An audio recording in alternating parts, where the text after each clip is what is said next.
We are back for another episode of Get a Load of This. From the Silver Creek Studios on my end, I'm Jared. And I am Ryan. From the, what's your studio called? Didn't we have a name for that? Never named it. We'll just call it the Underground Bunker. Yeah, the bunker. My bunker. Yeah. I am remote again, but hopefully this sound is a little bit better than the sound from the automobile. Yeah, I think so. But I think it turned out all right. I didn't listen to the whole episode, but it was fun to kind of do something really different than what we've done before. Yeah. It was kind of neat that our listeners could be a part of you frantically trying to retrieve your son from the chaos that was Tulane University. Wasn't that? Yeah, I wasn't very frantic about it. And honestly, there wasn't much chaos down there either. No? That was like there was no one left. I mean, there was, a few people. Well, there wasn't supposed to be. Just your son was the dumbass. There was another family there picking up their daughter.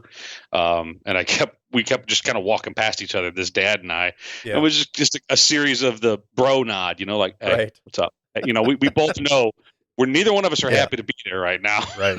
How many hours did you drive? Yeah, I think I had him beat. But I think I had most people beat. So yeah, I did. I spent maybe an hour and a half in New Orleans and then did 10 hours back. So a total of about 20 hours of driving and 22 hours of life. So yeah, it was nuts. It was a lot of driving. I even told TJ, I was like, I don't know if my truck is cut out for this, I mean, 20 hours straight of doing, 80 miles an hour. It's like, it's a lot. It's a lot to ask for from a vehicle, Sure. It's not like it's a big rig like a Peterbilt, it's a fucking Dodge or it's a Ram, I mean, come on. It's not built for that kind of shit, the long haul, but whatever. We made it. It lived. Well, I mean, here we are. A lot of our listeners, I think, are in a similar boat as us. We've got a lot of Illinois listeners. We got a lot of St. Louis listeners, a lot of California. I think no matter what city you're in, no matter what state you're in across the country, you should be practicing. If you have a lick of common sense, you should be doing the same thing, at least doing your best to distance yourself from others, Yeah. It does feel like the lockdown is different though, right? I mean, yes, before we all should have been being careful, but people were still going out to eat. People were still going to bars. Now it's like, oh, you might get a misdemeanor or something if you go to a bar. You were going to bars and restaurants. Everyone was. No, well, not everyone, because I wasn't. Well, yeah. I was going to ask, like, how rigid were you being? How strict were you? Well, I mean, before, because we didn't have this mandate, and you were still being pretty strict. Last Friday, we went to dinner at what's it called, Casa Romero, that Mexican joint. And that was the last time we ate out. And then after that, pretty much we had a fast food, like we had McDonald's or something like that once. And TJ and we had some on the way back from New Orleans. We had some fast food, but for the most part, we've been trying to eat at home and not really go out. Sunday, we did go out. We went to Costco and went to Schnucks. And Costco was interesting, man. It was a different kind of experience. I mean, it wasn't very crowded. There was a lot of people there wearing gloves and masks, just customers walking through the aisles wearing this protective gear, which it bothered me a little bit. I mean, the gloves don't bother me that much. I think I get it. I didn't wear gloves, but I understand why they would. But the masks kind of bother me because it's misleading. Everything is told you is like, if you don't have coronavirus, then a mask is really not going to do any good. It's really more suited for, or best suited for, someone who has the virus. So that way, if they sneeze or cough or some spit, it won't infect somebody else. But I think there's something. I've heard you say that before, and I don't necessarily disagree with you. But I mean, if you're wearing a mask, you're 10 times less likely to touch your put face, your hand on your face or whatever, So I think it's doing some good, even if it's not actually actively keeping particles out of your mouth from the air, the way it would be if you had it, I don't blame them for doing it. Like, everybody needs whatever makes them feel comfortable, and that's fine, Yeah. But so that the whole experience there was interesting. So we walked in, they had these big wooden pallets, stacks of wooden pallets stacked up in between the entrance and exit, like rows. And I'm like, what's the lady was standing there with the carts, and she's like, all the carts inside have been sanitized. I'm like, well, I still don't trust you. I'm going to wipe the fucker down because who Sure. sanitized, you know? And I'm like, what's up with the pallets? And she goes, oh, we're just social distancing, she says from 2 feet away from me. And I'm like, what? What's the pallets going to do? I mean, what? We can't go around them? I mean, what? Come on. They're just not. I mean, they're trying, so I give them credit, but they're not. Some of the things just don't make a lot of sense. So anyway, we go inside, we get our cart. Wife still wipes it down, and we move on through the store. There were a couple people who was like, "You're getting a little too close to me. Back the fuck off." You know, people just don't have awareness. Some people don't. But then there's those others that are the other side of it. They're wearing masks and gloves and are just as paranoid or more as I am. So that was all good. We get done with our shopping. Tammy kept getting pissed off because I kept touching everything. She's like, "Why do you gotta touch everything? Who knows who touches?" I'm like, "Well, I gotta, you gotta feel things, right? He's like, make sure you gotta see how many raviolis are in this bag. I can't just touch what it says on the fucking bag, you know." Right. So when we're done, we go up to the checkout, and the guy that was there's always a person there that picks up shit and moves it to another cart, and then there's the actual checker that scans stuff. Sam's and Costco's the same way, and so the guy was pleasant. He was nice or whatever. And the gal just didn't look happy, the checker.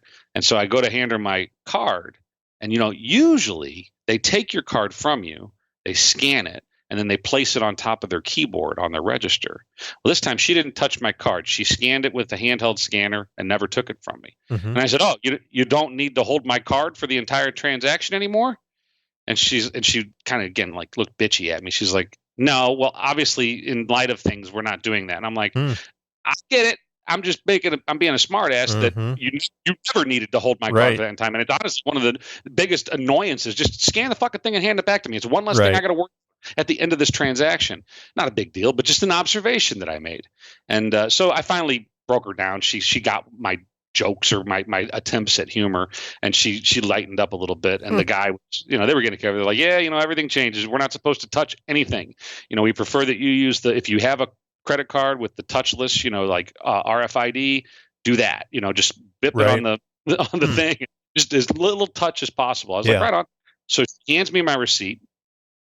Now it's contaminated. I mean, right? So you can't touch anything, right? Right. I've got this receipt he's touched that probably has COVID on it, right? So now I'm like, all right, well, we got to get the fuck out of here. So we go to the door where they always count the items in your cart, and they look at your receipt and they mark it with a Sharpie, right? Well, they don't do that anymore either.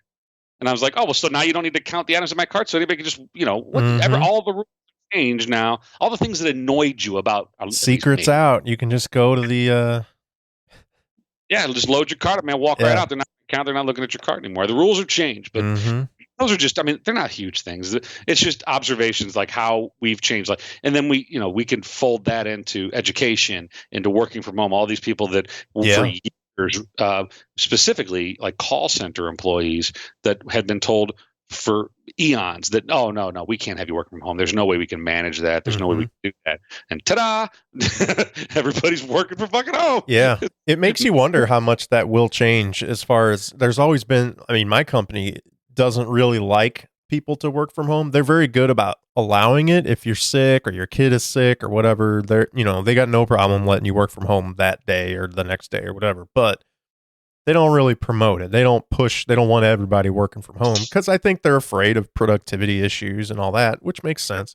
Sure. But it makes you wonder how many companies like that are now going to realize, Jesus, we could be doing this all the time and saving on, renting a space and all this stuff. And biggest thing, electricity, real estate, all the overhead comes with running a big building. I mean, my office is in a big building, and there's 2 of them in St. Louis, let alone around the country. I mean, there's bunch of them. So, the money that could be saved by letting people work remotely, if you choose. Another realization through this, I've had this realization before, is that I actually like going into the office periodically. I work from home before this all happened. I work from home a couple days a week, every week. And, but if I don't go into the office, I actually feel I just feel funky. I just need to get and have that social interaction. And so I don't know that I want to do this indefinitely. I want to be able to have someplace to go, an office to go to. I think a lot of people who had been wishing for it as far as working from home are now realizing, oh shit, this kind of sucks. My kids are annoying. Well, or whatever, that's not normal, right? During the summer they would be here, obviously, but true, right. In school year, it's not bad. Before all these fuckers were home, it was pretty nice coming working from home. Yeah. It was it was me and my dogs, and we just kind of chilled and got, I got a lot of work done because you don't have a lot of distractions other than every once in a while I got to let the dogs out. I feed them in the morning and in the afternoon, and I make myself lunch. Those are my disruptions to the day. I have talked to some friends though who are both, the husband and wife are working from home when they don't normally, and they've got 3 kids, and they're making it work. Their kids, I think, are actually being pretty good and helping around the house and stuff. But it's just such an adjustment, and their kids are younger. They're not high school age like ours. And, it's got to be stressful when you've already got a busy job with a lot of responsibility, and now you got to accomplish those same tasks at home while managing 3 young little kids, feeding them and making sure they're not falling off something or fighting or whatever, I'm in a pretty fortunate situation where I don't have to deal with any of that. But yeah, me too. It's not bad. The biggest concern that we had is, well, number one, there is no assignments from school. They've given them some homework that won't be graded, and it's some weird rules from I guess it's the Illinois Board of Education, or I'm not sure who these laws or rules come passed down from. So anyway, just keeping them focused on their schoolwork a little bit. So Chuck does a pretty good job. He gets up every morning, I think, and he does a little bit of homework and before he gets into Riley around. Too. Not. Yeah. Not oh, really? Oh, God, no. It's. I mean, the stuff they're giving is pretty easy, and it's just, I think, meant to keep their head sharp, just to keep them from forgetting everything, Yeah. So, but Oliver is he had to be told. I'm like, dude, right. you gotta get on to Google Classroom here a little bit and just do a little bit of work. You don't need to finish it, but just chip away at it, buddy. And so he did today. He got on and did some homework, and it's good. It's like, and then of course now that TJ's home, he is actually in class. He had classes yesterday and today. I went down into the basement and he was in Japanese class, and he's like, you don't want to see this, Dad. This is going to aggravate the shit out of you. You probably just want to leave. But it looks like at least the technology is working. Yeah, they're using Zoom. Now that's got to be tough, right? Like to be sent home from college and still expected to get all your work done and everything. And, you've got to be distracted like crazy. Of course, maybe not as distracted as you would be going to frat parties and who knows what else. Yeah. I mean, here, there's nothing. He's not allowed to do anything. Really. Yeah, that's true. We're all kind of locked in here. And, he doesn't have much distraction other than raiding my refrigerator and drinking all my beer. But, no, it's pretty good. So the biggest concern with I think with the wife and with the oldest, well, she's now from home too, and I had my old monitors that I just replaced, so I set her up in the dining room with dual monitors and her laptop and docking station. So she's set up pretty nice, and she's in the dining room, which is, there's no door, so that's kind of a problem for her because she doesn't have a lot of privacy, and so if she gets on a call, people just have to be conscious of it. But anyway, so, and I have my office, I can shut the door, and TJ's down in the basement, he can shut his door. But the bandwidth was the issue. So I told the other two, I said, look, no Fortnite from, from basically like 8 to 4, find something else to do because we can't be having you suck up all the bandwidth. We got 3 of us that are doing important stuff, school and work. We can't have. So that's a good point. I wondered about that because I keep seeing, in Europe, Netflix is going to throttle their streaming down to not be HD so that people aren't using bandwidth. Here in the States, I know some of the providers are doubling their bandwidth speeds to, whoever.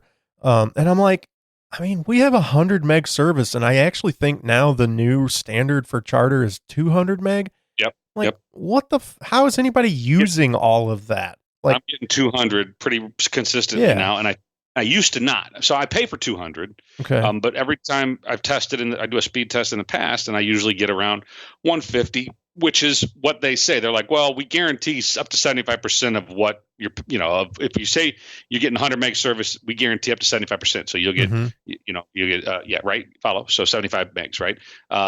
So if you got 200, 150 is where they promise that you'll be. Yeah. So in the past, I hadn't been getting 150. I was getting shitty scores, like really bad speeds.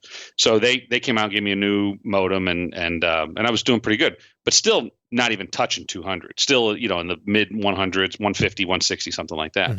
Well, ever since this happened, I started working from home. I've been checking it periodically. Never once have I gotten below 200. So I think Charter kind of just opened the throttle and said, all right, we don't want to get bad publicity and this kind of situation. Open the gates, let them have what they pay. But again, what would you be doing for work that your kids streaming Netflix would affect? Like maybe a Skype call or something? Or yeah, I'm on WebEx calls all day long. I mean, that's how I work with my team in India, and I'm on calls all day long. Well, mostly morning, but yeah, and then if it's not India, then it's guys in San Diego and across the country. So yeah, I'm on WebEx calls. Do you find that gets somehow adversely affected if somebody's streaming stuff or whatever? Yeah. Yes. I don't know how. What would it do? Like be choppy or something? Or yeah. I mean, I'll drop a phone call, or I'll drop the WebEx, or I'll drop my VPN connection. Sometimes that happens. So that I will say that through this so far, my VPN connection has been pretty stable. Mm-hmm. My internet has been really good. There's been I just said it's been pretty stable, but there have been 4 total occasions where I've lost my connection. That's really good. That's considering everything that's been done. Mm-hmm. And my company has made just extraordinary efforts to improve the bandwidth, and but without disclosing too much. So we started this whole thing. I don't know what percentage of employees at my company were able to work from home, but it wasn't a large number. And I think there's 11,000 employees total. So as of last week, 6,000 of those 11,000 were able to work from home. And I think as of today, all but maybe 1,000 are working remote. So they increased their VPN bandwidth by 300% over the course of like a week. And have really just built up all this infrastructure on the fly. They were pretty close. They were pretty close to ready, because they were already caught up for the most part. And it's done quite well. I mean, it's handled the load. So, but what we've been told is that we're not supposed to use video for our WebEx calls because it's obviously a lot of bandwidth. So everybody's turned off their webcams for now. And I think next week, or maybe late this week, they're going to start kind of trickling in people to see how the systems handle WebEx or handle video on WebEx to see if it tanks everything. So, but it's going remarkably well, all things considered. That we're a global company where we're dealing with people around the world, and those people are working remotely. The Indian folks. Actually, the Indian folks. So my team they were informed to. I don't know if they were informed today, but effective midnight tonight, which is already passed for them. They are on lockdown. They are on a 24-hour curfew for 21 days. Wow. So 3 weeks they are to basically not leave their house. I mean, I guess they can go outside, but now they're is not it because they're already having issues, or they're just trying to stop from having them in the first place? I mean, I'm sure they have some cases, but is it as bad there? I don't think it's as bad. I don't know. I haven't looked at the numbers in a while. I just kind of got numbed all of it. Right. But also there's just that they are a tightly compacted population, right? India has, I don't know, a crap ton of people. I can't even venture a guess. I could look it up. They have it's like China. I mean, they have so many people in such a small footprint that 1.4 billion people. In India. Doesn't that tell you, though, it's just inevitable? It's just a matter of time before it becomes widespread. Like somebody's going to bring it there, and it's going to just spread like wildfire. Well, that's the idea. So that's why I think they're saying everybody just go to your hole. Just So 1.4 billion is what China has too. So China has a much larger area, but everybody's compacted into the major city centers. India is still a pretty good sized country, but again, everybody's compacted into these city centers, into New Delhi and I don't even know some of the others. Noida I think that's in New Delhi. I don't know the other ones. So that's the problem, is that they need to spread the fuck out. Everybody needs to get some elbow room in between them and their fellow man. But So yeah, they're screwed. And that's also why, look at New York, San Francisco, all these, Chicago. Why is it spreading? LA, why is it spreading so quickly? Because everybody's on top of each other. You can't avoid it. It's weird though. And if you look at New York, the numbers are so much worse there than they are anywhere else, really. But, even the whole San Francisco, LA thing, other huge populations are not spreading at all like New York is. And I don't really understand why that is. Maybe it's just New York just has that many more people that are all right on top of each other. I guess it's got to be that, unless they're actively spreading it on purpose or something. I think New Yorkers are just dirty bastards. Well, it could be. Yeah. Maybe rats. Rats are Maybe, spreading it. to all of our New York listeners, we think you're gross. Stay there or wash your fucking hands. I mean, who knows? But there's something definitely different there. And I think it has to but the number one thing is probably proximity, just that they're right on top of each other. It's really hard to avoid, spreading it because everybody's, right there. So I don't want to get too far down in this conspiracy theory row, but I did want to bring up, I was doing some number crunching the other day, which is always dangerous, but I was looking at CDC website, so I felt like I could kind of trust the numbers I was reading. Okay. And it was talking about reported cases and then the number of hospitalizations and the number of ICU visits and then the number of deaths. And I was looking up these numbers for both the flu and coronavirus. And I know that we're at this point now of trying to head it off to where it doesn't get to be as bad as the flu as far as the numbers of affected people. But I was looking at specifically hospitalizations. I want to know how many people are having to go stay in a hospital because of this. Right. And the numbers at the time, and this was yesterday morning, I guess. And I mean, already since then, there's like 10,000 more cases in just New York or whatever. But and that's part of the point, I guess. But anyway, the numbers basically came down to, compared to this past season of the flu, which actually I think was a mild season compared to, I want to say 2 or 3 years ago, we had what would be considered a really bad flu season. I think there was something like, I want to say 60 million people instead of 30 million people. So it was like a lot worse or whatever. But anyway, right. Big numbers. And the numbers of death was like triple. Deaths by flu or just infections by flu? Infections. But then the number of deaths was like triple normal also. And I can't remember. Maybe it was like, I just pulled it up here. So it was 60,000 deaths, I think. And then like this year, we've only had like 22,000 deaths or something. 24, 22. Does that sound right? Well, I'm looking at deaths from the flu. The worst year in the past, it was 2017, 2018. We had 61,000 estimated deaths. We had 810,000 estimated hospitalizations. Right. 21 million medical visits and 45 million symptomatic illnesses. Yeah. Okay. And that was a bad year. I think normally the deaths are like, I think this year we've had 22,000 deaths compared to, according to this, 34,000. Actually, this is 18-19. So 2018, 2019. Right. There was 34,000 deaths. Yeah. And I think the 2020 season is in the 20s, like 22,000 or something. So anyway, my point was the number of hospitalizations for coronavirus in the U.S. was about 1% of the number of hospitalizations for the flu. Right. And if you go back to the year where it was a bad flu, 2017-18, it was like 0.3% of that number. But you're also, I'm just being devil's advocate here, in that 27-18 flu number, you're looking at the entire flu season.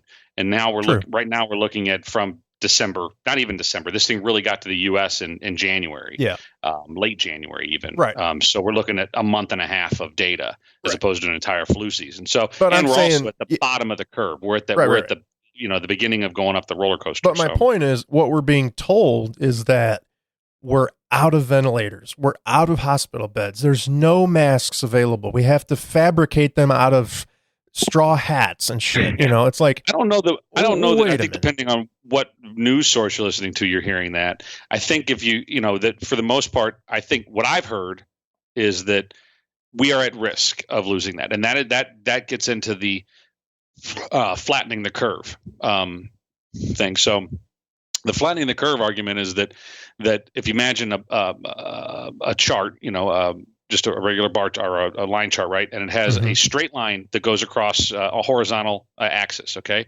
And so that straight horizontal line is the limitations of the medical system, okay?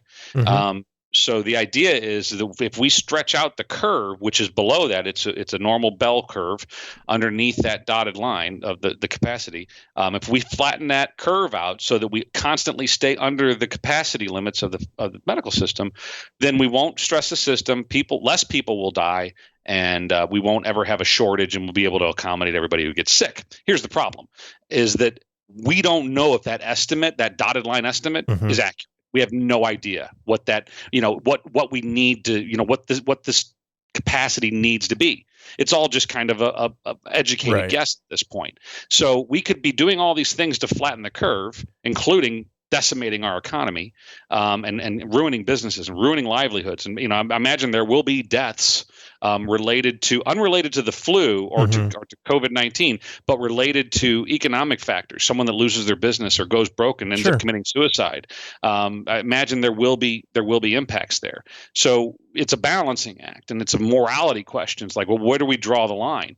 Of we're going to continue to destroy the economy and hope that it limits the loss of life because we're flattening the curve, or do we kind of loosen things up, which is what Trump recently was heard talking about? Is like, Easter. We got to get back to business, and we got to be smart about it. But where it makes sense, get yourself tested. If you feel the slightest bit ill, get yourself tested. We've got tests. We have the means now, and but we've got to get back to business, because these small businesses, especially, but even the big businesses, can't survive for this long without any income. I mean, you look at just around town. I mean, think of that. What's that? Tin Rooster, whatever it's called. It used to be Boots. Yeah, I forget. Those poor God. Right. I mean, they just went through the worst timing this ever could have been for them. They get started back up again, and here they go, and they just. I mean, I can't imagine they'll last. No, I don't. It doesn't look good for them. I mean, some of these long-standing companies that have been around, the bakery Annie's in town. I mean, I think they'll be fine, but I could see something like this bringing them to their knees. I mean, can they still do curbside donuts? I think so. I think probably. I mean, nobody dines in there anyway, so they're still able to sell donuts and I want to get into that a little more, but let me wrap up my point. So my basic point was, there seems to be a shortage, or we're at least trying to prepare to not have a shortage of medical equipment. And we're even tasking, General Motors and Tesla is now volunteering to make ventilators and things like that, right? Yet this current season that's going on right now, just 2 years ago, we had triple the hospitalizations for the flu alone. Yeah. So nobody talked about that 2 years ago. I didn't hear a damn thing about Ford Motor Companies better start making ventilators because we've had triple the hospitalizations, triple on what we're having right now. Yet coronavirus currently is about 1% of the hospital. So, and I know it's getting worse, and we're trying to keep that from happening, but it's like there's this panic and this frantic search for hospital beds and masks when the numbers just don't add up. I don't get it. It's like, well, what the fuck? How come we're not freaking out every other year about the flu taking away every available ventilator and hospital bed? Yeah. This doesn't make sense to me. You're right. I couldn't agree more. So I just pulled up the 2009, the H1N1. And so I think it's like 10,000 Americans died. Am I reading that right? So yeah, 10,000 Americans died. And there were 1 in 6 people had been infected. An estimated 50 million Americans, or 1 in 6 people, had been infected, and 10,000 Americans died. So that may not be the total number, because that says as of December 10th, 2009. So bottom line is, that's if we were to find the numbers, the full-on numbers for this, when we look back at how it was covered, what we did to prevent the spread and things like that. And that was a different virus. It was a different animal.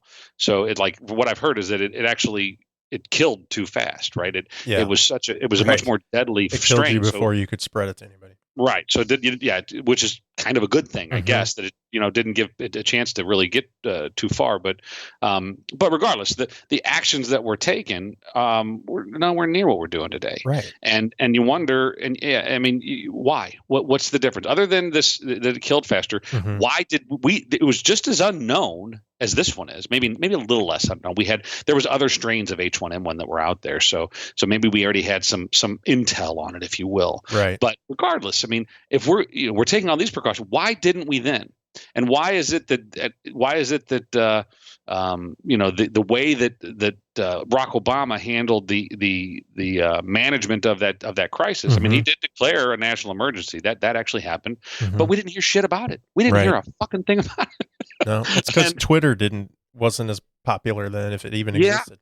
That's true. You're right. Twitter wasn't as prevalent, and everybody wasn't a fucking expert either. That's one of the most aggravating things about all this is that thank God I've kind of culled the crap from my Twitter feed and that, because I just can't handle it. I mean, now I look at sports, nostalgic sports feeds and things like that. I try to avoid this stuff because everybody's an expert and everybody's a fucking moron is the bottom line. Everybody wants to be a doctor and they didn't even make it out of high school, Right. It's ridiculous. And the best thing that's come of this, let me share a little pro tip for you. On Instagram. There's a official Chivet feed. So the Chive is a website. They have a bunch of different stuff, but their Chivettes are the chicks, the hot chicks or whatever that are fans of the site. Well, the official Chivet feed on Instagram has something, I forget, it was a hashtag wash your hands, I think. And it's all these fairly attractive women in a bikini washing their hands. And the camera is precariously focused on them washing their hands with a pretty stellar background in most cases. It's the best outcome of this entire thing. It's I highly recommend you go to it's official official Chivet, I think is maybe the feed. I will look for that. Check it out. It's pretty good, and don't let your wife catch you. But it's solid stuff though. So we got to do what we got to do in these difficult times. So along those lines. Well, okay. It's Chivet official. I'm sorry. Along the lines of Instagram, not hot bikini clad models, but so my sister sends out this Instagram post she said a friend of hers challenged. It's one of those like ice bucket challenge kind of things, but it was that'll solve it there. No, it was do 10 push-ups. So she does her 10 push-ups. Except what does she do? One-armed push-ups, 5 on each arm, and I'm like, what the fuck? So then Carter replies, and he does his doing a headstand against a wall, kind of thing, and does them, pushing his body weight up vertically or whatever. I'm like, these motherfuckers. And you drank. And of course, they tag all of us like, you're next. It's like, fuck. Yeah. Sorry, I told him I already did my one-armed handstand push-ups today. I just didn't get it on film. Oh well. Yeah. Yeah, no, I haven't seen that, but I did see some meme or something like that. Like, well, why don't we just start dumping buckets of water overhead? Yeah. It worked for worked last time, right. No, did we ever cure that? I can't remember. I forget. What was it? ALS? Yeah, I think it was Lou Gehrig's. Yeah.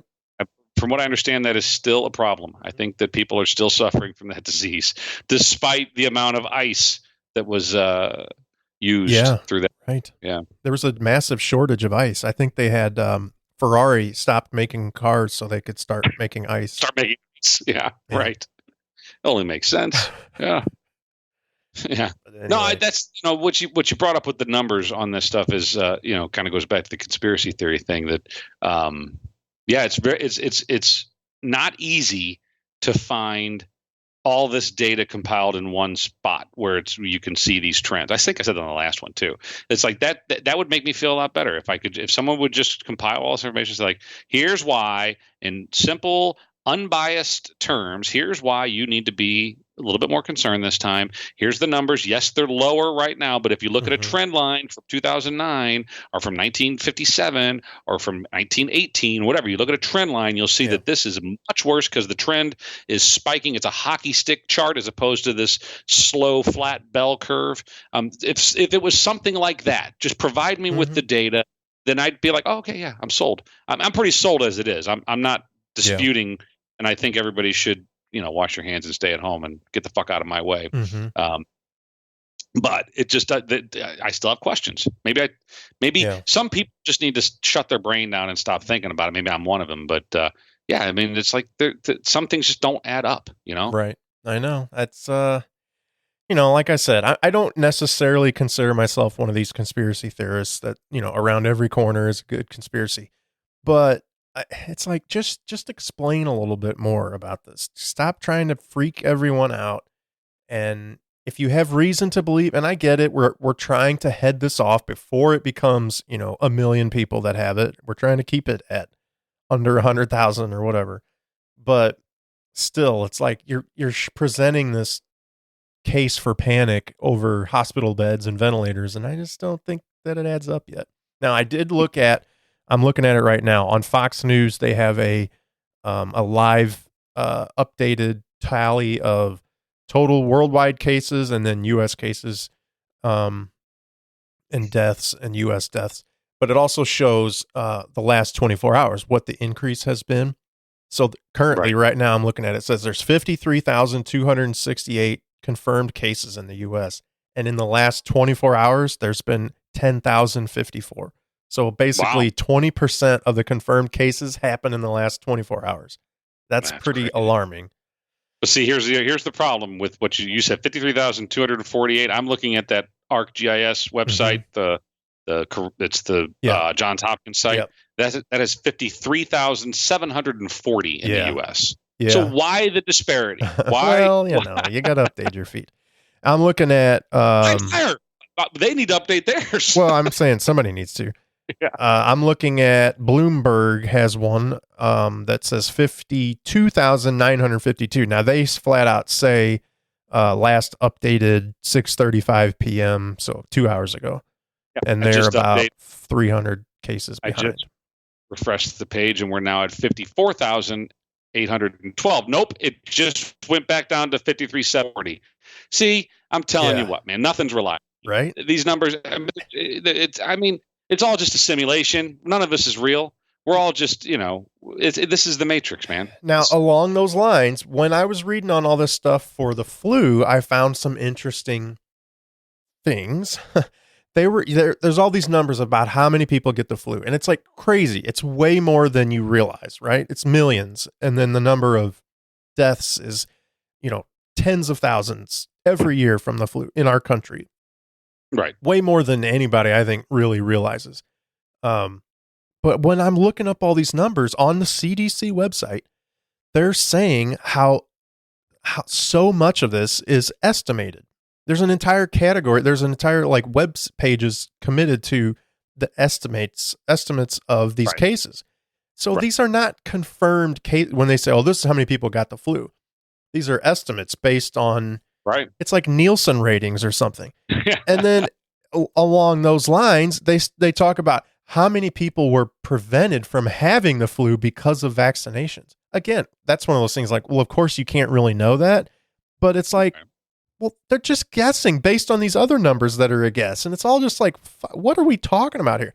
Now, maybe it's really close, but it could be way off.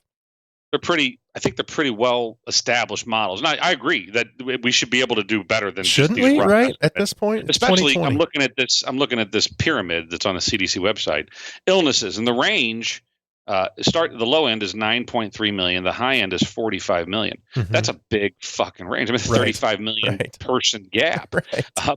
The range in deaths, the low end is 12,000. The high end is 61,000. That's a pretty significant difference, right? So, come on, we can't narrow this down a little bit.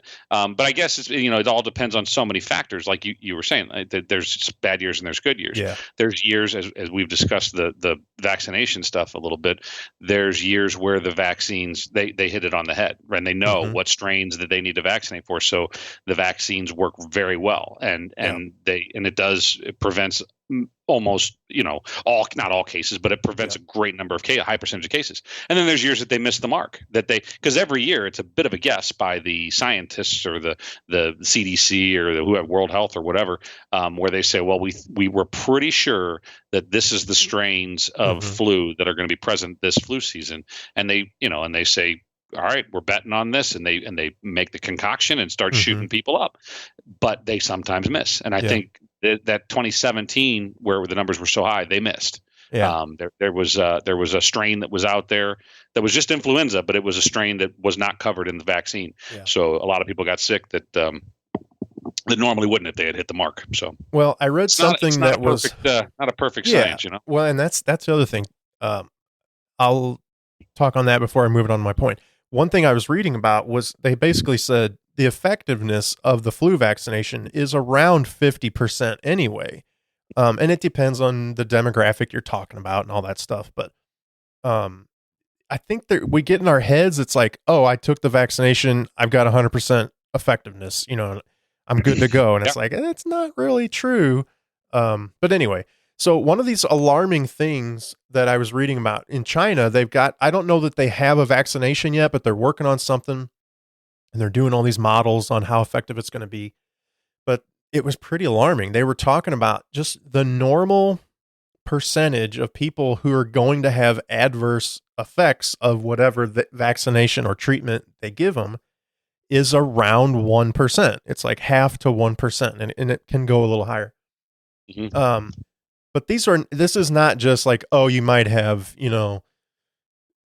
some mild symptoms. This was like, this is the people that are maybe going to die from this, or they're going to have because they're already compromised. Like we're giving this to old people who are sick. They're already going to be susceptible to some side effect, right. And it might kill them.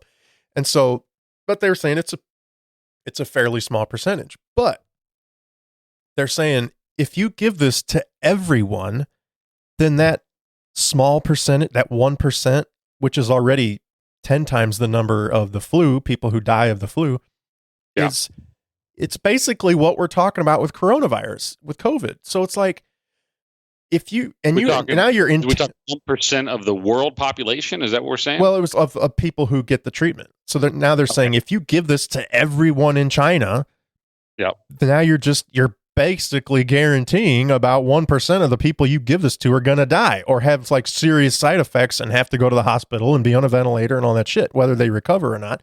You're going to basically force the same outcome that we're all trying to avoid by social distancing and quarantining and shit.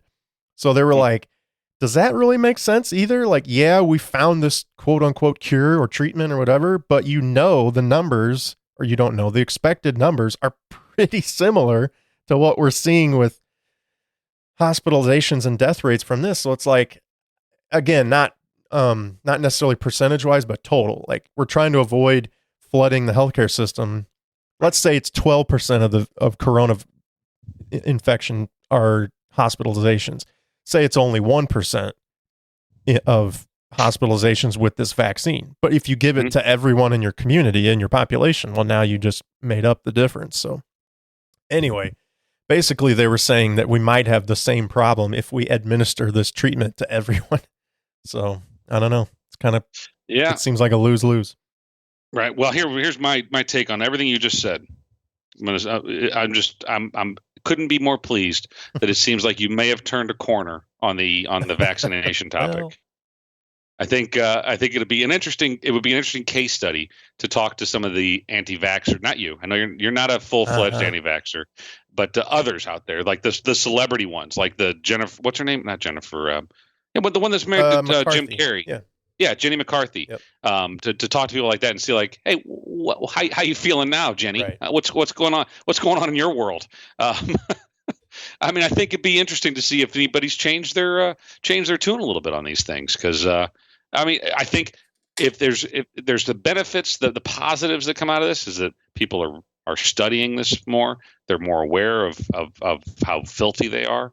They're more aware of the medical community and the efforts that are being taken to prevent things like this from spreading and from killing people.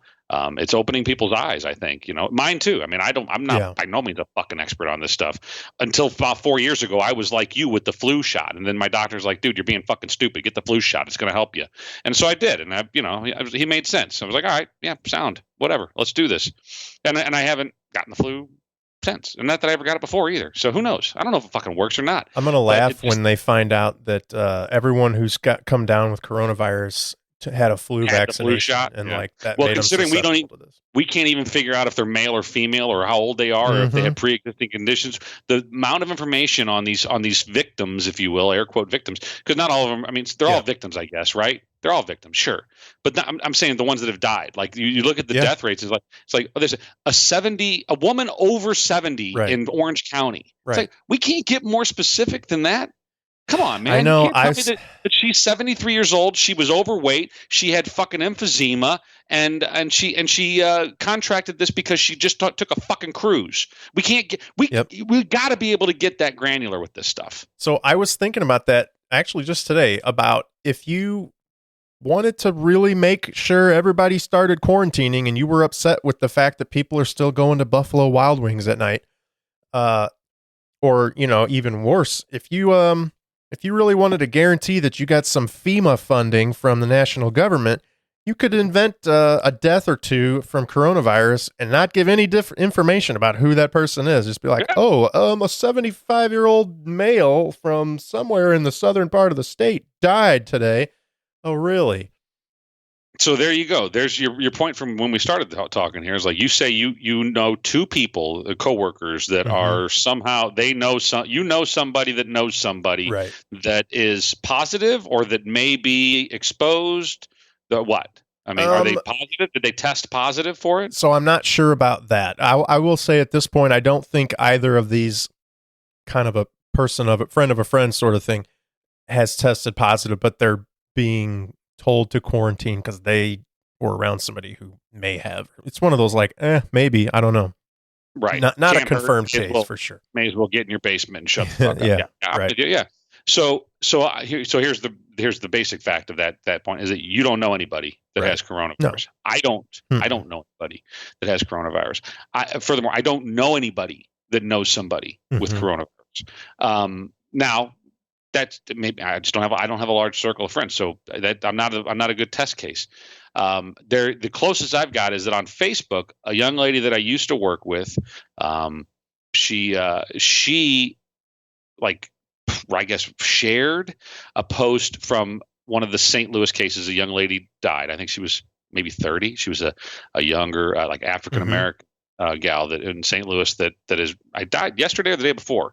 So I don't know this gal. But I know this coworker of mine, a former coworker of mine, knew this person and went to school with her. So that's as close as I can get. Yeah.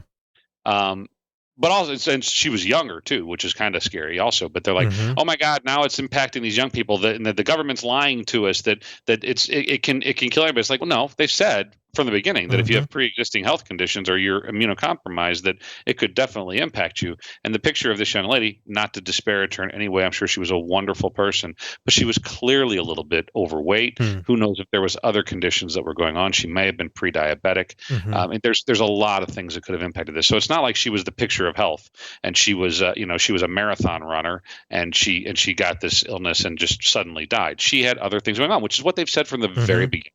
But anyway, back to my point is that's the closest I've got to the 6 degrees of Kevin Bacon thing that we were talking about, right? I don't have much.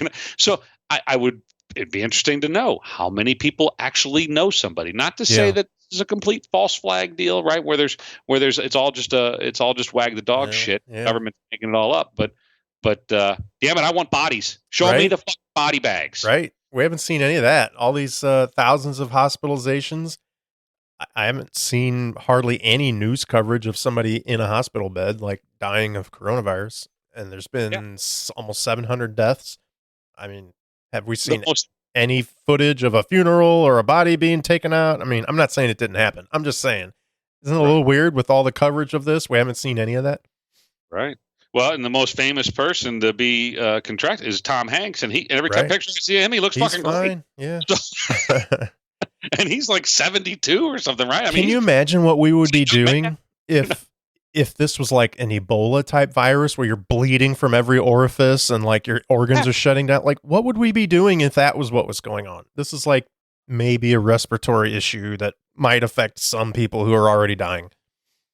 Right. Well, and at the end of the day, it does compromise your lungs. Like, so if you contract it and it gets bad, but you still recover, you're going to have long-term, like lifelong effects from this stuff. Yeah. And I apologize to Tom Hanks. He's only 63, but still not even man. We just watched Big the other night. Yeah, it's really good. It holds up. It's still a good good. film. Great for movie. sure. Yeah. What was I going to say? I was going to bring up something. Oh, I wanted to get your opinion, and I think 1988. So let's see. If he's 63 now, how many years ago is that? That's 30 years ago, 32 years ago. So 60. He was 31 when he made that movie. Wow. Yeah, that seems. That's crazy. We're so fucking old. I want to get your opinion. I think I know what you're going to say, but not only do I have this appointment tomorrow, I just made it today. I made a dentist appointment for tomorrow. Don't go. My dentist is closed. If your dentist is open, they're stupid. Don't go. What are you thinking, dude? You're being ridiculous. Here's why. I'm gonna explain it a little more. So for one, it's a tooth? Huh? Did you use a tooth? No, it's a cleaning. Oh, fuck! No, don't fucking go. Well, for one, we haven't been in a long time. I'm way behind. It's been like 3 years since I've gone, so I need to get my teeth cleaned. Yeah, wow, dude.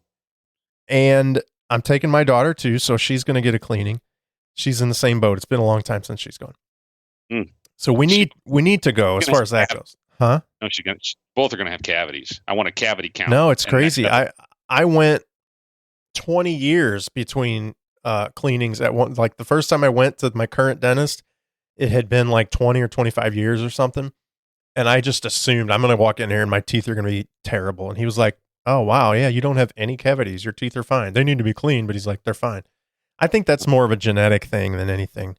I had the same kind of thing. I went a long time with no cavities, and all of a sudden I had 3 one time. It was and it's not, and I go regularly. I go, twice a year to the dentist and have my teeth cleaned and all that. Well, that's part of why I want to go, because I don't go twice a year. This isn't a 6-month checkup. This is, they're going to do a deep clean, but it's also, one of my best friends, who is a dentist, and I want to give him some business. I'm sure he's hurting right now, just like we are all supposed to support local fucking dentist restaurants with curbside to go. He's hurting. They're like, all their patients are canceling, and they're not sure if the government's going to force them to shut down. So he needs the business. Is he in Illinois or in Missouri? He's in Missouri, and he's outside of the county. So, Jesus, was he in like a barn somewhere? I mean, he's down in like House Springs, I think. I would not go. Well, I mean, because of concern of infection, or yes. Okay.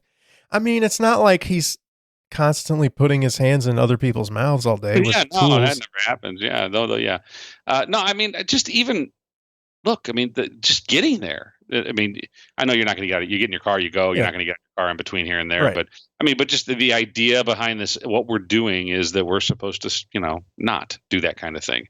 And you don't know who else he has come in contact with, and if he does put his hands in your mouth or put his hands on your shoulder, that you don't know what. And now you're bringing that back potentially.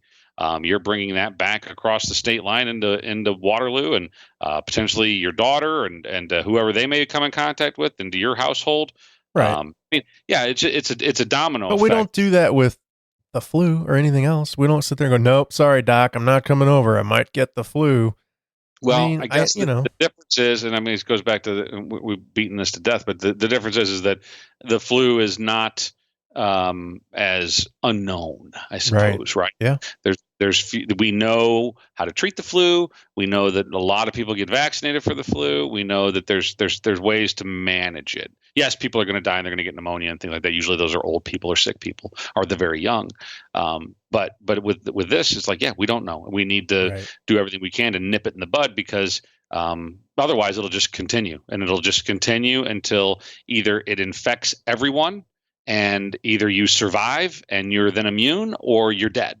And so, I mean, that's one argument, that eventually it's gonna hit everybody. It'll be 100% infection, and if the death rate is 4%, then you do the math, right? So if you got 4% of the world, 7.8 billion people in the world, what's 4%? I don't know. That's a lot of fucking math. 7.8 times 0.04. That's 312 million people would have died. at 4% death rate. So 312 million people died. The rest of people survived, got infected, and now they're immune to it because but we don't know if they could, their immunity could wear off, and it could just keep perpetuating, keep percolating within society. And now, I will say in the U.S. right now, the death rate is a little more than 1%.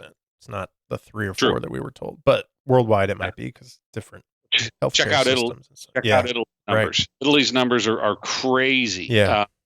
Don't you think that's weird that Italy is so bad and then like Germany is like not bad at all, and other European I guess it just happens to. I mean, I know they say they have an old population and in Italy. Yeah. But Italy's like a 10%. I mean, they've had 69,000 confirmed cases and 6,800 deaths. I mean, that's if you got it, you got a 10% chance of fucking dying as of these numbers. Who knows if they're valid or not? I mean, they could still be testing, and then when it's all said and done, the numbers could wash out a little bit better. But there's so many things that what I hope is that when the dust settles and the news dies down and everybody starts to loosen up, it goes back to work and the markets stop shitting themselves every other day. That we continue to look at these numbers and we don't just focus on the next stupid thing that a Kardashian does, and we try to understand it as a society more, and hopefully we discover that the government did everything they were supposed to do, all the governments of the world, and the WHO and the CDC, everybody was on top of it, and we learned lessons. Yes, people died, but it could have been worse, and we handled it right. We did all the right things. Hopefully that's what happens, because if the opposite is the case, where we realize in hindsight that none of this was necessary and we've destroyed businesses and livelihoods and world economies because we fucked up, then there's going to be a gross distrust in government and in the media. There already is a huge distrust in those entities, but it's just going to get worse if it's discovered that this was just a complete foobar. So that's the fear, and that's I mean, I don't know which way to root for. I want it to be to be a nothing burger and just to kind of go away, but that means that the government was wrong and that we're going to have like potential civil unrest, right? Well, Kristen keeps saying basically the same thing. She's like, I hate to say it, but every time I hear about more cases, especially in our area or in Illinois, whatever, she's like, I'm kind of glad to hear about it, because if we're not hearing about these cases, then what the fuck are we doing all this for? Right. We're doing all this for nothing. Yeah. Right. Yeah. But I think it's about 50-50. The markets are up 11% today, give or take. Yeah, I saw that after the stimulus package, $6 trillion stimulus package they're talking about. I know it still didn't pass, so it's all just I don't know. I just saw White House pitches $6 trillion coronavirus stimulus package ahead of a high-stakes Senate vote. The best story I saw was that, I forget where it was, but Nancy Pelosi, the House Democrats are pushing, what is she called? Basically Bitcoin, a digital currency. Yeah, but the way that it was digital currency, digital dollars. That's what they called digital dollars. And it's like, hey, we've kind of done this, Right. Oh, she was promoting that, like, let's come up with a new thing called digital dollars. Yeah, here it is from Forbes. Forbes.com. Coronavirus stimulus offered by House Financial Services Committee creates new digital dollar. So I won't bore anybody with reading the article. Go to Forbes.com and look at the article. But it certainly sounds a lot like a Bitcoin. And it's like, but now it's a Bitcoin managed by the federal government. And the Financial Services Committee. It's like, no, the idea behind Bitcoin, and I'm not completely on board with Bitcoin, but the idea behind it is that it's untethered to anything. It is an independent vehicle, right? That's and the idea behind blockchain is that we can track every transaction, and there's no shenanigans, basically, to put it as simply as possible. So letting the government control this, and what they say they were going to create, in order to get bailout money, or in order to get any funds from the government, you had to have this what they call it, some kind of like banks had to have an account with the government. And then individual people, I think, were also going to have some type of special account in order to, digital dollar wallet, maintained by the Federal Reserve Bank on behalf of any person. It's like, no, why do I want a digital wallet maintained by the Federal Reserve? Fuck you. No, this is a terrible idea. Right. Nobody wants this much government involvement. If you to keep your money, don't. Furthermore, I'm not going to get from some of these proposals. I'm not getting any money from government, and you're probably not either. We make too much money that we're not going to get any fucking money. So fine, we don't need this much government involvement in anything. It's stupid. It's insanity. And the fact that the Democrats in Congress feel like that's the thing to do is like, what the fuck world are they living on, man? What planet are they on that they think that that's a reasonable solution? Did I see? I'm really not up enough on all this stuff, but did I see where the Democrats are trying to put in things like Obama phones and other like strange additives to this stimulus package? Yeah, I didn't see the Obama phone thing, but yeah, I've read some things that there was some pet projects that were thrown in there.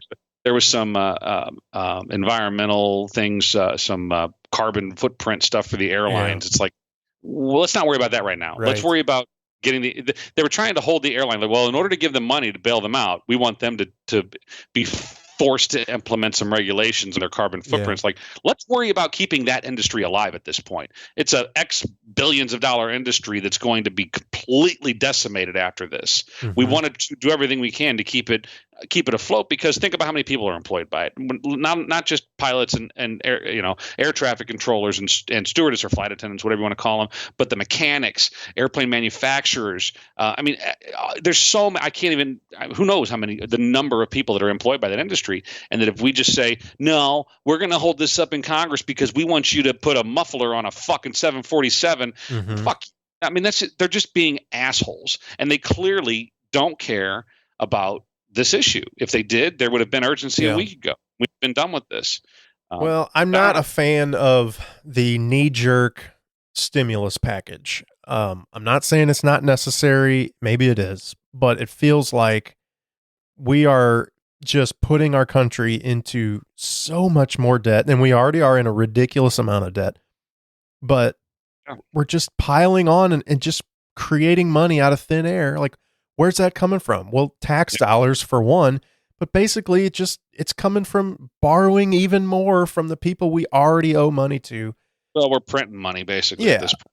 Just devaluing the currency. Right. And it's like, we're not even for sure that the methods we've done, which is just say quarantining, but shutting down businesses and everything, we're not even positive that that's being effective, or that there isn't some other way to go. Like, the answer to that step is to just bail them all out with a shit ton of money. Like, how about we've come up with some creative ways to deliver food and creative ways to have curbside pickup of things and still operate our economy without saying, stay shut down.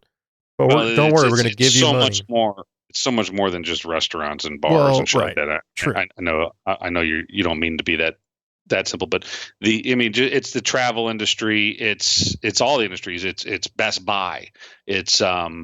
Yeah. I mean, I wanted to return. I have like 5 sheets of tile left that I needed to return to the Tile and More store, and they're not doing returns, and they're only doing online orders. So I mean, it's the home improvement stores, it's Amazon's taking a hit, it's the shipping companies. I mean, it's but that's what I'm saying. Like, why can't wouldn't it be better to say, okay, here's what we're going to do. Every company like Home Depot needs to test all their employees, let's say daily or weekly or something, and then we're going to. The problem is we didn't have the ability to test anybody until a couple weeks ago. A week ago, Right. But like, let's say, okay, everybody they're still going to stay open, but we have to do, you can order online and do curbside pickup or whatever.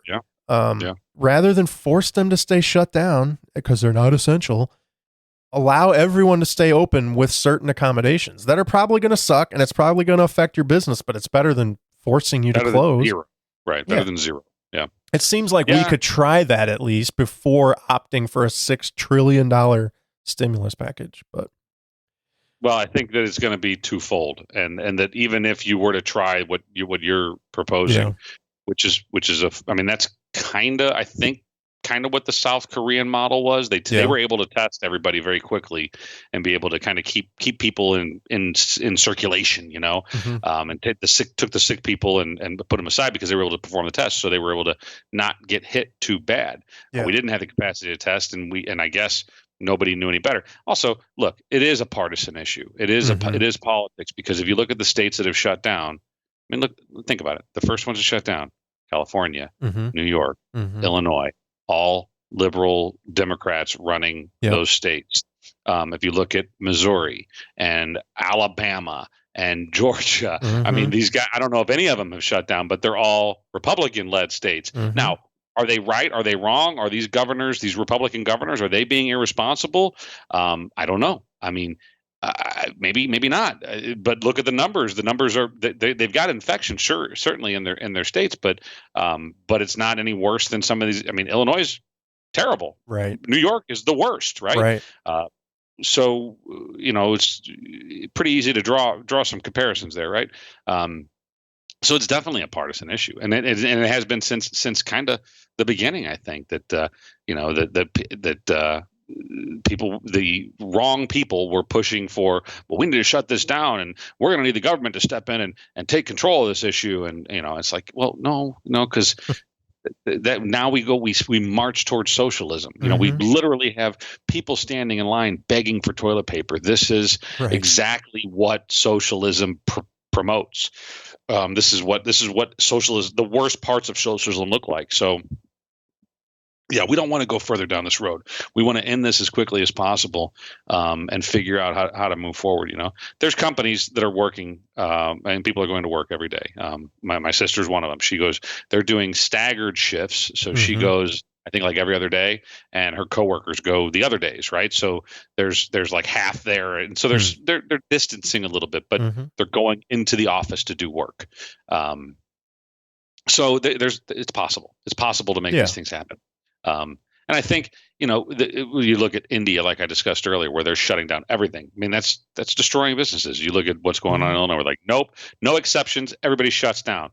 That's just bad. That's, let people take some risk. If you want to frequent this dining establishment and take the risk of catching something, well, that's your choice. And if you want to go to work and open your business and take the risk of infecting someone or getting infected. So you're saying I should go to my dentist appointment tomorrow? I'm saying that the government shouldn't tell you right. whether you should or shouldn't. Yeah. I'm telling you shouldn't, but the government shouldn't be there to tell you shouldn't. But that's the libertarian in me saying, don't let the man tell you what to do. Are you going to judge me if I go? You're going to... Dude, nothing you would do at this point would shock me at all.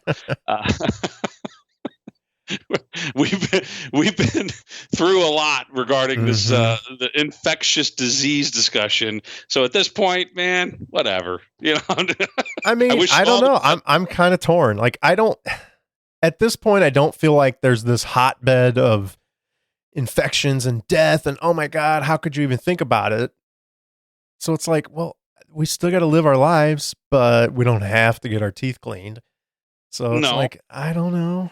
But at the same time, I honestly, like, my wife is not in the same vein as me, but I am all for, like, I think we should be eating out or going curbside pickup at least once a week, if not every 2 or 3 days, to help these local businesses. And I'm not talking about Pizza Hut. I'm talking about Joe's Burger Shack or, Shorty's Barbecue or whatever, right? Like, but here's the problem. Yeah. Here's the problem. I never did get to this point. I thought about it earlier. I forgot to go down this path here.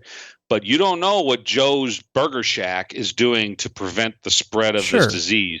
Right. Joe may be a desperate soul and know how upside down his business is, and they could go bankrupt in a heartbeat if he doesn't keep showing up to work. So he could be sick and know he's sick, but he's so afraid of his company going under that he keeps showing up and he sneezes on your fucking burger, and now all of a sudden you got the goddamn virus. So you don't know. So that's my problem with the employees and the people that are working at these places. You hope that they are practicing good hygiene, but you don't know. On the way to New Orleans, I stopped at Burger King in Perryville, Perryville, Missouri. And I stopped at Burger King. I pulled through. They got a 2-for-4 croissant, which is a sausage, egg, and cheese. Pretty tasty, especially if you get it fresh. If they've been sitting for a while, the croissant gets a little bit soggy and it's not as good, but they're still pretty tasty, very buttery. It's really good. Anyway, 2-for-4, good deal. So I go through the drive-through and I order and I pull around, and the young lady, there was two at the window, but the young lady who was taking money, she was wearing gloves, both hands, and she had like a plastic cup, like a steam table like cup kind of thing. Anyway, she held it out in front of me and she's like, go ahead and put your card in there. I was like, okay. So I put my card in there. She proceeds to take the card out with her gloved hand, which makes no fucking sense at all. It's like, why not just hand it to you in your gloved hand if you're just going to take it out of there with your fucking glove? Right. So they're not thinking things through. So I said something. I was like, are these procedures mandated by your corporate Burger King overlords, or is this just what you guys are doing? They're like, oh no, this is corporate. Burger King corporate told us to do these things. I'm like, so I'm thinking Burger King corporate said, all right, you're going to take the card from the employee in the drive-through in a cup, and then you're going to take it out with your gloved hand, which completely nullifies the point of the cup. And you're going to swipe the card, put it back in the cup, and hand that back to the customer. It doesn't make any fucking sense. Maybe they change out the cups every time. You're getting a fresh, clean cup. But the point is, she's not changing her gloves every time. So her gloves touch the last dollar bill or the last credit card or debit card or whatever. So yeah, I mean, no matter what, there's no way to avoid. There's no perfect, other than just living in a bubble and never leaving your house. There's no way around it.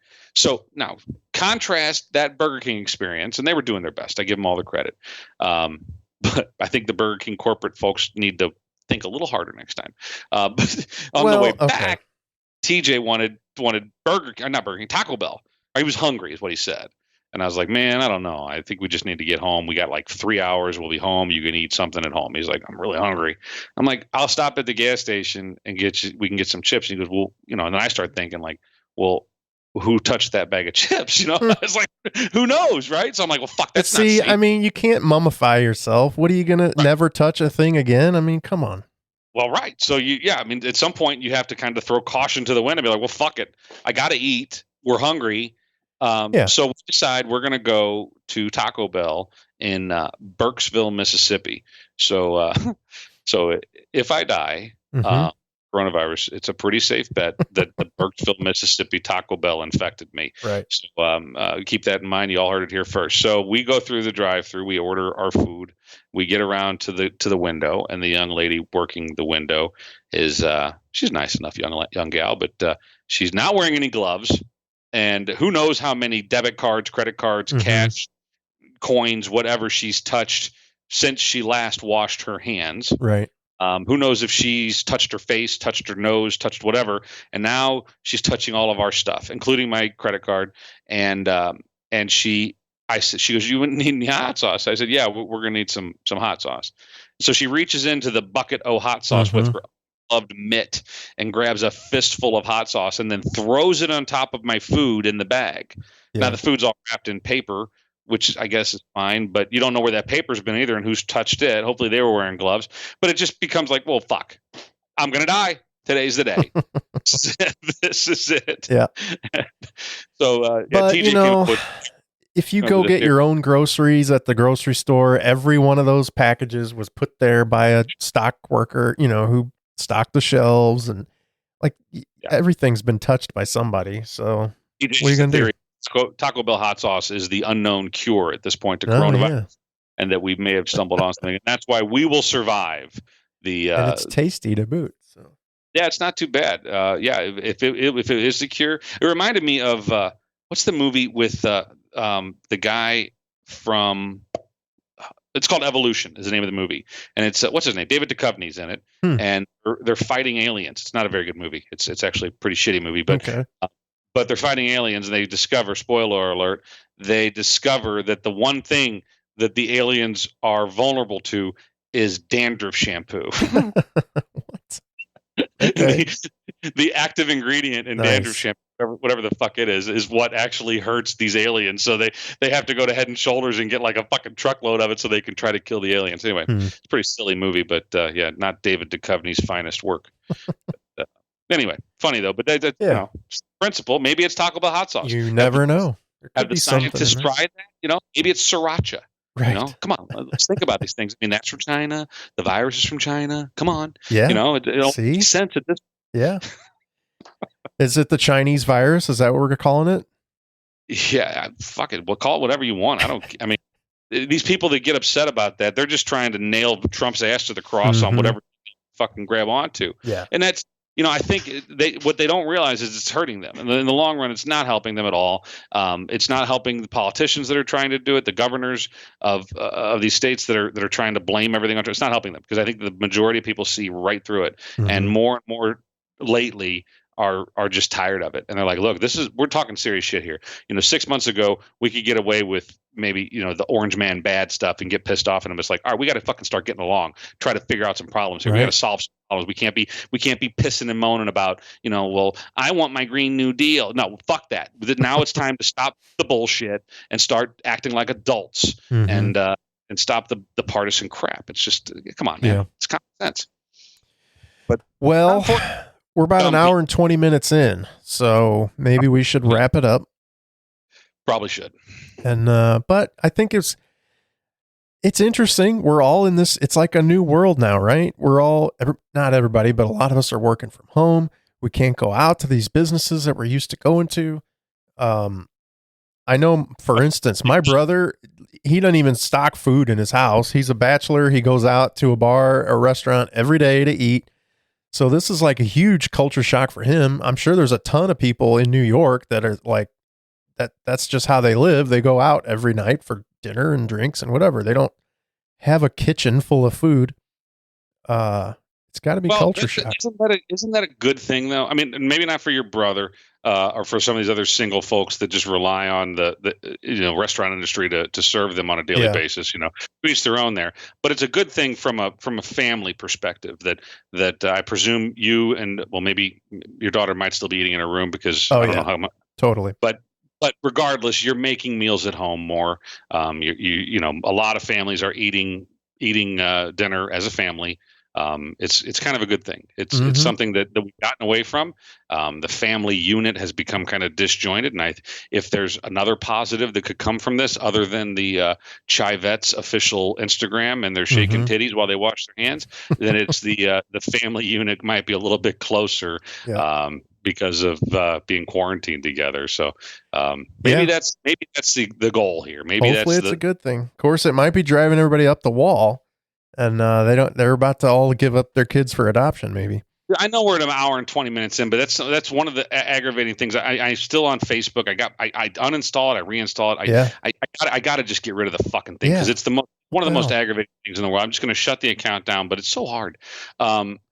But one of the most aggravating things is specifically, there's been a couple people who've been like for all the mothers of sons out there going through this quarantine, just trust me that you're not, or trust that you're not alone. It's like, what? Fuck you. Right. Fuck you for shitting on your son first, bitch. Maybe you should just give that kid up for adoption to somebody who will appreciate what that boy is all about. Because he's a little bit rambunctious, like a boy should be. You're going to be like, oh, I feel for all you moms out there, boys. Go fuck yourself. Learn how to deal with fucking humans. If you want everybody to be a fucking neutered little eunuch all fucking day long, then you probably shouldn't have had fucking kids and taken the chances of having a boy. Because you got a 50-50 shot, bitch. So fucking give up the fucking parenting if you can't handle a couple days with your son.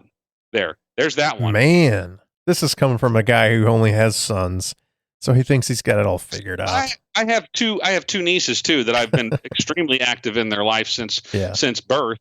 And I get the challenges of having daughters too. There's challenges on both sides of it, but you know that going into this shit. You know that whenever you do the deed with your whoever the hell happens to be the father or mother of the child, you know what you're getting yourself into. And if you don't, then I got nothing for you. You're on your own. I say it all the time. Most people shouldn't have kids. They're not ready for it. They don't want the lifestyle change that it's going to require. I think everybody not equipped for it. They're just not equipped for it. Yeah. People aren't ready for it. And it is an adjustment. It's not a thing that everybody should do or that you're obligated to do. These people that I'm talking about, these couple of individuals, and I don't know them well, right? But they're mature people. They would be completely content if they had the little perfect little princess girl that just sat over there and colored perfectly in the lines and didn't do anything, crazy or nothing like that. It's they can't handle having these boys who are naturally rambunctious individuals. It's like, leave the kids alone. Leave these boys alone and let them be boys. Let them exist and do what they're supposed to do. It's natural. We are different. Face it. There's no way around it. Some girls are smarter than boys. Some boys are smarter than girls. Boys are naturally more rambunctious than girls are, and girls are naturally more caring than boys are. It's simple shit. Deal with it. But don't shit on the natural tendencies of of half the fucking population of the world and act like, oh my God, it's so terrible. Fuck you. Yeah. So that's one thing. And also the Instagram and Facebook people, that everybody's got the most idyllic lifestyle. All these people, we're all staying home with our kids. We've all got silly shit going on with our kids and our dogs, and they're doing cute and funny stuff. You're not fucking special. Stop acting like it. Go fuck yourself. Get off Instagram. Get back to work. Your fucking company's still paying you. Get back online and stop wasting your bandwidth on Instagram, you twat. So at Load This Podcast on Instagram and Twitter, you can bitch out Ryan at loadthispodcast@gmail.com. Tell him to shove his opinions where the sun don't shine. But, yeah. So, no, I think it's interesting. I think we're all dealing with different shit in different ways. And it'll be, I'm very curious to see how this all turns out in about a month. Are we still in the depths of quarantine, or are we now recovering from a bunch of bankrupted businesses? And I don't know. We'll see. We could be always standing in a fucking bread line, with masks wearing trash bags. You've seen these videos of these ladies, and they're typically, African American women. I'm not disparaging. I'm just saying it's the trend that I've seen. Okay. These African, they're like duct tape and trash bags, and they're suited up before they go out into public. They'll put trash bags on and duct tape around their wrists and shit. Oh, like rubber protective? Glove. Huh. Yeah. Because they think that that's the extreme measure that they need to take. It's like, that's not gonna help you. Don't they know all it takes is Taco Bell hot sauce? Apparently, yeah. Apparently they missed that memo. But it's funny the extremes that people will go to. It's like, these same people, some of them, were walking around with their ass hanging out 6 weeks ago. Right. Maybe that was the problem. The trend is going to be in a fucking hazmat suit. They're not thinking with the whole brain here. I don't know. Maybe I'm being offensive. Apologies to those that may be offended. Apologies to those who normally let their ass hang out. Right. Put your ass away. That's it. Put your ass away. I mean, that's just common sense. Come on. Yeah. Wash your hands and put your ass away. That's a t-shirt. We should fucking sell that. Wash your hands and put your ass away. That is good. All right. Well, let's wrap this up. I'll let you stay on the line. We'll talk it out a little bit after we stop recording here. But we want to thank everybody for listening and subscribing and downloading and all that jazz. You can find us on your favorite podcasting app and on YouTube. We still have the audio on YouTube. Sure. And thanks for sharing these troublesome times with us. It's kind of crazy. I mean, at some point it starts to feel normal, but it's still pretty weird, right? So thanks for hanging in there with us. Yeah, definitely. Go buy some stock. Go invest. Right. If you can, now's the time, right? You got some money laying around, it might be a good time to invest. Not telling you what to go get, but just take a look. See what's out there for you. Find a company that you like, you think might do well, and the markets need it. These companies need it. The economy as a whole needs it. So, and also not forget about investing. Just go frequent some businesses too, even if it's Walmart. Spend money if you've got it. Go frequent businesses. Except your dentist, apparently. Don't do that. Well, he'll be there. And maybe. Furthermore, young man, you should have been getting your teeth cleaned all along. Right? I know. A lack of planning on your part shouldn't constitute an emergency on your dentist's part. Honestly, we have dental insurance. It's covered. Like, we just don't do it. It's just inconvenient enough that we don't make the time. We don't schedule it, and it's just like inconvenient. It takes like 45 minutes of your day. Well, here's the thing. The problem is, I go to my close friend, A, because he's one of my best friends, and B, he's good, but he's like 50 minutes away. So it's a little inconvenient to just be like, oh yeah, we're just going to run over there to, if it was in town or the next town over, yeah, it would be much easier, to just take an hour and go over there. But now it's like it ends up being half your day. Find a new dentist. Find someone closer. I know, but that would be it's friends, right?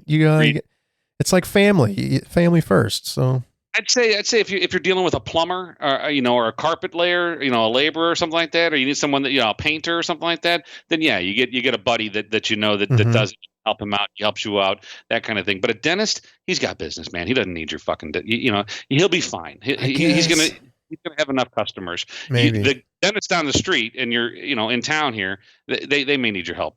Maybe a little bit more. Who knows, right? They're in a small town. Well, I do think so. I have two friends who are dentists, and one of them I think is kind of like you're saying. He's going to be fine. He's got plenty of work. He's in an area where there's not a lot of other dentists. There's plenty of people going to him all the time. The other guy is in the city in St. Louis, and there's tons of dentists all around him, and he kind of struggles for business. He's got to advertise, and it's always an issue. Not that he's struggling for money, but it's not a thing where he's like, oh yeah, I'm raking it in. It's like, yeah, I would advise him to relocate. He should. I think he should. And he's thought about it, but if you're a farmer in the desert and you're bitching about not being able to grow crops, I mean, you should probably fucking move, Right. So anyway, I'm I know. prick today. I'm not, probably not making a lot of friends today, but okay. Fuck it. The truth is coming out. Right. Yeah. That's what podcasts are for. I guess so. Well, once again, thanks everybody for listening. Well, I'm gonna die anyway. It's the end is near, right? So I might as well get all this shit off my chest. Well, one of these episodes, I swear we won't talk about COVID-19, but anyway. What else is there to talk about? I don't know. Who knows? All right. Well, until next time, I'm Jared. I'm Brian. And get a load of this.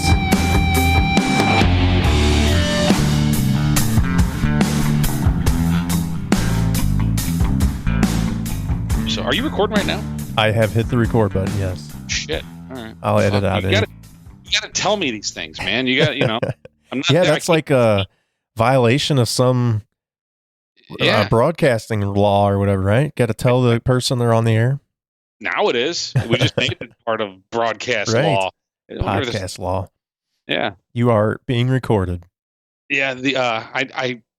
This isn't going to help us for this episode, but Corey sent me a link to a podcast that I need to listen to. It's long, and I haven't had a chance because I haven't been driving anywhere. Mm-hmm. But it is called. The hell's it called? Hold on. Where'd it go? There it is. It is called No Agenda, episode 1226. No Agenda. Okay.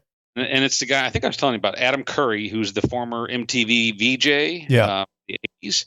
So he's also known as the Podfather, the guy that invented the podcast and whatnot. So it's his podcast. And but apparently they cover a pretty good chunk of conspiracy theories. Right. So pretty much the last hour, according to Corey, is all like all kinds of conspiracy theories. So I need to listen to it because it intrigues me. And and the more well, Corey and I talked about it a little bit yesterday, I guess. And we were like, he was telling me some of the ideas, some of the theories that they had, and I was like, it's not. It's crazy, but it's not that crazy, Like, for example, one of them, and I'm going to screw up with the way that, because I haven't listened to it, but they were talking about, that wasn't booby traps. So kind of like a Trojan horse type of a scenario. Trojan horses, right? The Trojans brought the horse filled with men, and they thought it was a gift. They brought the horse in, and all the men came out of the horse and kicked everybody's ass, right? So same kind of idea. The Americans have resigned that the Russians and Chinese are really good at spying, and we kind of suck at it. So we're just like, all right, well, we'll just leave fucking traps out there for them because we know that they're going to spy. We know they're going to try to hack into our shit. So if we leave little fucking nuggets here and there for them to come and think that they've stumbled on a gold mine, then they're going to take it. And hopefully, if the booby trap is planted properly, it will backfire on them. So the idea, I think, is that this virus was a booby trap, and it was left out there, this formula, if you will, and it is in fact man-made, despite what all scientists would say. But that they left this formula out there for a biological weapon. The Chinese stumbled upon it and said, "Oh boy, here we go!" And they created this thing that is now basically not only backfired on them, but it's imploded on the entire fucking world. So that's the idea behind it. But somehow it's not supposed to hurt the Americans, but it is. So I don't know how. Right. I don't know how that's really a booby trap. It but anyway, backfired? well, I mean, it backfired twice. It backfired on China. They thought that they stumbled upon some great deal, and it backfired on the U.S. because their booby trap boobied their trap. I don't know. That's not right, but you get my point. Yeah. I've read a couple of the explanations about why the experts are saying this was not a manufactured virus, that it's clearly a naturally occurring whatever. And none of it seems very convincing, the arguments. It's just basically when they say, oh, well, experts say it's not because they know. And, right. There's some genomes that they recognize in there that are in other natural viruses. So they know this one's natural. It's like, okay, nobody's saying they created one out of thin air. Like you would take an existing natural virus and then like modify it. But what do I know? Right. I know nothing Even about that. So. The plans that they stumbled upon could have been that, yes, we know, like the Americans have discovered that there's this naturally occurring virus within a horseshoe bat, which is apparently one of the possible sources for this thing, and that there's a chance that if you could modify this virus that's naturally occurring in these bats and modify it for human transference, and maybe that's what they stumbled upon. Maybe that's it, and so that way it would fool scientists. So like, oh no, this looks legit. That all the DNA markers are there. Right. 1 second. Did you hear that noise? That noise that just happened? Nope. Okay. Good. Just want to make sure. What do noise? I guess I got an email or something, but it made a noise, and I wanted to make sure you didn't hear it. It's all good. All right. All right. Let's kick this thing off. Do you have a plan? Do you want to talk about anything? No, I have no idea. I don't either. The New World Order. I figured that's what we're going to talk about. Well, I mean, I don't want to. I don't know. I'm kind of tired of talking about. Yeah, I know. Tired of talking about, but it's hard to avoid. Right. This new norm for us and how we get by and how we do things. But we could. I don't know. Let's maybe if we can like lean towards that. We'll get into like how has it affected our lives, changed our routines and stuff. We don't have to get into all the how many people have died. Is this a real virus or not? That kind of thing. Like we can just what's going on now in our lives. Sure. I don't know. And if we end up talking about Superman and Batman, we'll do that too. Well, how would we get on that topic? I don't know. I just watched Batman v Superman last night. That's kind of a shitty movie. No, well, it's better than I remember.